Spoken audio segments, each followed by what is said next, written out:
Welcome back, everybody. We are going to read the second part of Abundance. Last time we read Losha, Bailu, and Hoho. Today we'll read Natasha and Lynx, since Lynx has quite long sections of lore. But then the week after we will have Gallagher and Lynxia. Soon though, there will be another new character that comes out, and that's going to be the cat girl that you encounter during the main quest and also during the seal slamming contest. First things first, we will read Natasha. Character details. A fastidious doctor who always wears an enigmatic smile. In the underworld, where medical resources are scarce, Natasha is one of the very few doctors whom the people can turn to. Even the rambunctious Hook would politely greet her. Hi, big sis, Natasha. Character story part 1. Quick, press down here. Press down hard to staunch the bleeding. Natasha shoots a panicked look at her brother. Before her lay a man covered in bandages from head to toe, his torso twisting and twitching, with severe pain as he muttered nonsense. What are you waiting for? Quick, hold it down! There is anger in her brother's odor, and she's sharp enough to tell, a hint of disappointment. Natasha hurries to hold onto the man's right arm and musters all her strength to press down the cotton gauze onto his shoulder. The man lets out a heart-wrenching moan, but she can't stop until her brother's orders her to. After who knows how long, the patient before her stops breathing and she stares blankly at the lifeless body. You did your best, her brother says, his voice returning to his usual impassive tone. Get some rest real quick, some of them are still waiting to be patched up. She turns over the man's red palm. His fingers are already stiff as a stench of blood fills the air. Natasha allows the smell to rile up her memories and emotions. She knows she must get used to this if she were to continue down this road. It looks like Natasha is not really, at the start of her life, able to handle death, pain, blood, anything that will have to do with the profession that she chose. Character story part 2. Excellent as always, the professor says to herself as she flips through the notes. With your grades and clinical performance, you'll be an outstanding candidate whether you're in the hospital or in the armed forces. Natasha's pulse races, and her fingers subconsciously clench up. The professor notices her body language. What's the matter, child? Have you got something to say? Natasha composes herself. She wants to convey her decision with confidence and conviction. I want to go back to the underworld, Professor. I know I can help more people down there. The old woman is stunned for a brief moment before slowly pushing her glasses upwards. Then, she lowers her head and continues on reading the file she's holding. I see. That's exactly what your mother said. I wish you all the best, Natasha. Natasha stands up and solemnly bows. As she walks through that wide corridor at Belobog Medical Academy for the last time, her heart is filled with determination. So it seems like her mother before her, she goes to this school, gets the best grades ever, has the same professor, which is honestly quite possible. In real life you can also have that, since professors are usually assigned for life.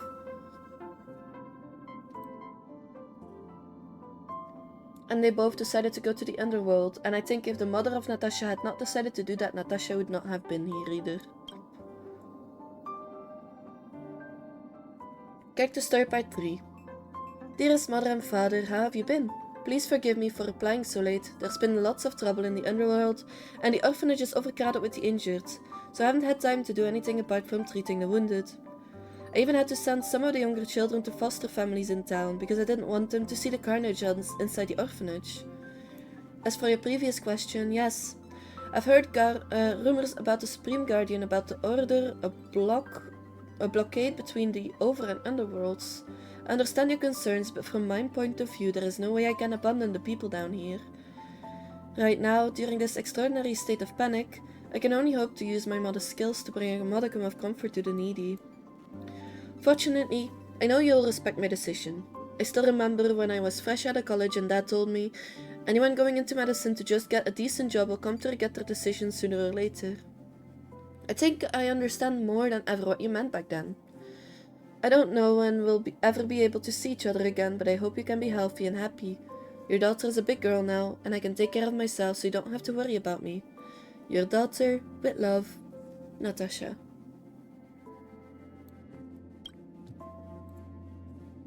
Kijk to story part 4. The man lying on the hospital bed is tanned and about 50 years old. His muscles are chiseled like a sculpture, but are now covered in layers of scars and bloody stains. He is breathing heavily, his chest heaving violently. He is right at death's door. Natasha's eyes move quickly over to the patient, searching for anything fatal that could rob him of his life. She soon locates a wound on his lower left abdomen. Although it isn't large, the bleeding is constant, and it's likely that his internal organs have been injured by some kind of sharp weapon. She put on a new pair of gloves and tears a large piece of bandage off the roll.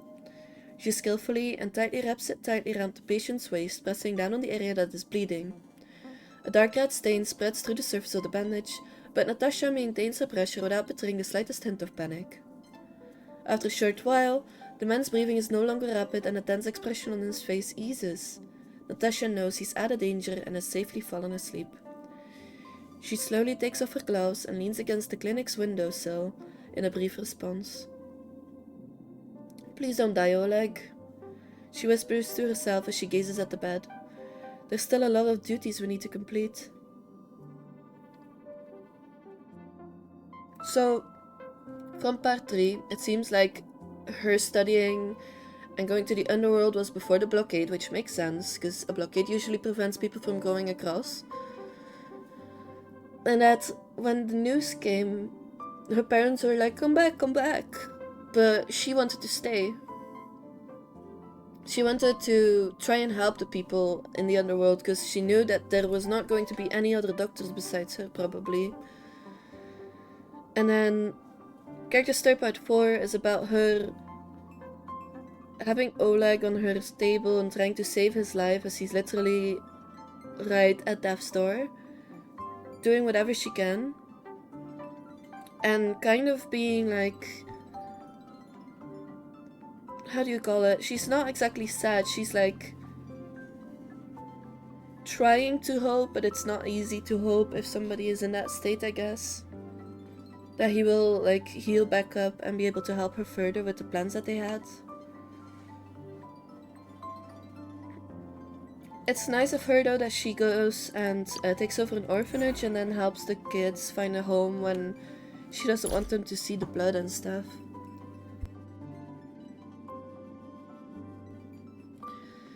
The next character is Lynx. Character details. The youngest daughter of the Landau family and one of Belobog's best extreme environments explorers. She's highly capable of action despite her apparent lack of motivation. She only appears introverted and lazy to avoid unnecessary socialization. As for what counts as unnecessary socialization, aren't all socialization unnecessary? Sassy kid. She's family of the girl with the guitar and the Japar character. Character story part 1. Scenes from the snow plains are far from the daily lives of Belobogians, so far that the girl could only see them in her dreams. During the days of her education, she always read about how the world before the eternal freeze was vast and varied.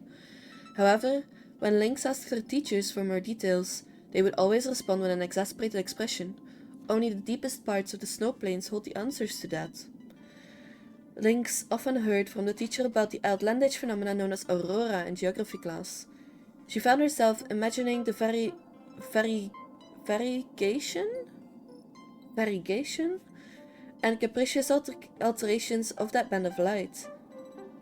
I think it's supposed to mean variation. I'm not sure. I don't know what a variegation is. If somebody knows, please let me know, because I'm really curious now. Never seen that word before. But when she asked her teacher why she couldn't witness such a sight within the confines of the city, they would always respond with an exasperated expression. Unfortunately, the aurora can only be observed in the deepest parts of the snow plains. The girl was never able to get the answers she so desired for that vast world. However, if her teachers were correct, then the answers behind everything could be found inside the snow plains. So, wouldn't simply venturing into its depths personally be the resolution? So, I've decided that I want to go explore the depths of the snow plains. Huh? What? So it seems like this is to her family, maybe? And it's an easy response, right? Oh, I don't know. The only answers that you can get are in that place that is so uninhabitable that you might die on the way there. It's like, it's just a cop-out, in my opinion. At least try and explain with the knowledge you have. Character story part 2. Lynx, you know how cold it is outside Belobog. It's not a big deal, Japard. I got warm clothes and a heater, I'm all ready. But the snowplains aren't just dangerous because of the extreme weather, there are also kinds of vicious monsters there. Oh, that's not a big deal, don't worry. Ran into some of them a few times when I was out with the patrols before. I can handle them. Wait, when was that? Serval, give me a hand here, she's your sister too. Huh? Oh, she should get to do what she wants to do. Seeing our little Lynx be such a go-getter about what she wants makes me real proud to be her sister. Heh, thanks sis.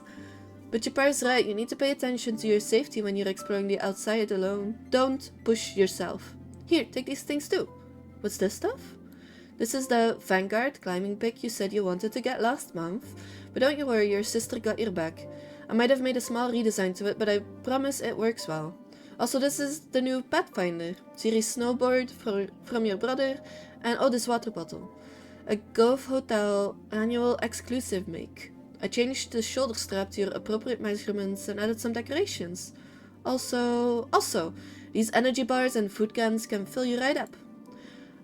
Didn't you promise not to tell her about the snowboard? This really isn't the time to be stuck on that. Anyway, remember to use these well and keep yourself protected out here. You hear me? I want to hear you promise. Alright, I promise. So it seems like Serval is a girl with the guitar, by the way. Serval did everything she can to make everything for her sister usable. Because, you know, for kids, not everything adult size is actually appropriate. They might lose it easier or not be able to handle it properly. And also, the gifts that they wanted, they actually got for her, even though they wanted to still try and say, like, hey, you should probably rethink this before you actually go out. They actually gave her the things that she wanted to help her out and get, like, safe her home, you know? It's kinda cute. Next. Character story part 3. Lynxie, you there yet? The girl's phone chimed a sharp sound from an incoming message. Lynx sees the message coming from a familiar profile picture and is in no hurry to respond. Rather, she releases a steam-laden breath at the camera lens and carelessly uses her frost-coated gloves to rub at the device. The camera remains perfectly operable. She lifts her phone and captures the night sky, clear, cloudless, and almost never seen with the walls of Belobog. Without wind, nor snow, nor stratocumulus to deny her gaze. Only the dark velvet of the void stands companion to the scintillating canopy made up of shimmering stars. Click and send. The signal isn't very good. The air congeals with the ascension of altitude. Snow and night make silent bedfellows. Not long after, the sound of clicking is followed by a series of rings. It turns out the girl just finished her manuscript, The Summit, the Night, the Stars. Lynx smirks and points her lens at her tent, its shape inflating like a lung filled with a breath. Again she pressed down and snapped her shots. Click. Send. Ding! The screen soon lights up again. This time what is displayed is a woman's workbench, schematics and utensils strewn beneath the darkness of dim lights. Click. Camping chairs and Lynx's favorite velvet blanket. Ding! A glass of tepid milk. Click. A cup of black tea steamed with warmth. Ding! An iron table lamp and a girl's favorite picture book. Click.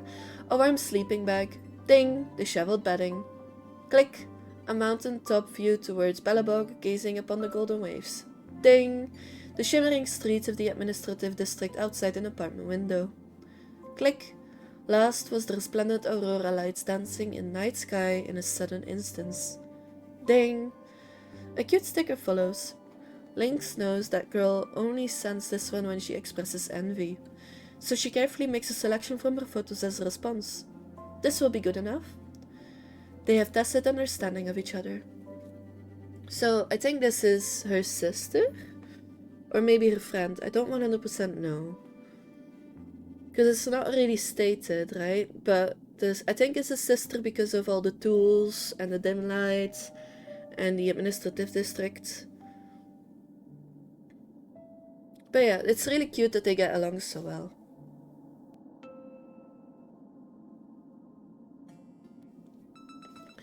Character story part 4. Why did Lynx choose to become a polar explorer? Lynx's close friend once asked her this question. At the time she had no idea how to reply, so she brushed the inquiry off like a joke. However, after that, Lynx also began to think about this question over and over again herself. Was she truly interested in ancient Belobogian history or geography, or did she actually want to avoid socializing in a city trapped in eternal winter? Or perhaps the girl didn't even realize that, to Lynx, the way Landos do things is pretty simple. If you want to do something, go for it. Serval was obsessed with machinery and music, so she ran the workshop and became a rock musician. Jupiter wanted to protect Belobog, so he became a Silvermane guard captain. Therefore, when Lynx suddenly announced to the family, "I want to venture deep into the snow plains," it was also as simple as that. Afraid of the cold? Then wear something warm. Afraid of the danger? Then learn survival skills. No one's done it before? Then Lynx can be the first one. After all, isn't it simple to just go from start to goal's end? It's actually a fun thing for the family, and it's nice that the family actually supports each other in this though. Because if you want to do something, go for it. It's easier said than done. For a lot of people it will require a lot of work, a lot of practice, a lot of learning, and it's a rough patch to go through until you finally get to what you want to do. It's like somebody wants to do game design, right? They would need to know music, color theory, a little bit of psychology. They would need to be able to draw. They would need to be able to use 3D or 2D depending on what they want to make. They would kind of need to learn how to program, and there's a lot of stuff on YouTube that you can do for that as well as there's online studies that you can follow as well, but those are usually paid. There's also, instead of doing the online studies, I would suggest first following the little guides and stuff that the game engines have. Like Unity has a whole explanation on what everything does and how everything works. I'm pretty sure Epic Games System also does. Unreal Engine most likely also does. And I'm 100% sure that there are free lessons online for everything. You don't have to pay real money to learn these things. But some of the things might cost money if you don't want to do it yourself. Like 3D models and stuff. So in the end, it's a long road and it's gonna be tough. But you can get there eventually. Everybody can. And there's also like channels that do like these real life, I go to this area and I survive for 30 days kind of deal, right? But they aren't always alone. They usually have like, if there's an emergency, they have this and that to like call so people can come and lift them out to safety again and that kind of stuff. Make sure that if you ever do anything, that you always make sure that there's always a backup or always a safety measure. For example, going out into a forest, make sure you have a satellite phone on you if it's, for example, in America or these big areas. Just so you have something that you can call help with. Always prepare yourself well.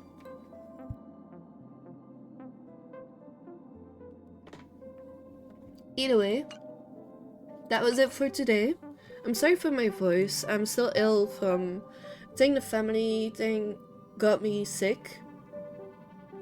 But yeah, next week we'll read Gallagher and Lingsha. I'm also going to look into the Dead by Daylight stuff, because these characters also have lores usually to them. But yeah, that's it for today. Thank you for being here. I hope you guys enjoyed. I hope to see you guys next time as well. And I hope you guys have a nice rest of your day, morning, night, evening, whatever time of day it is for you guys. And I'll see you guys next time. Bye!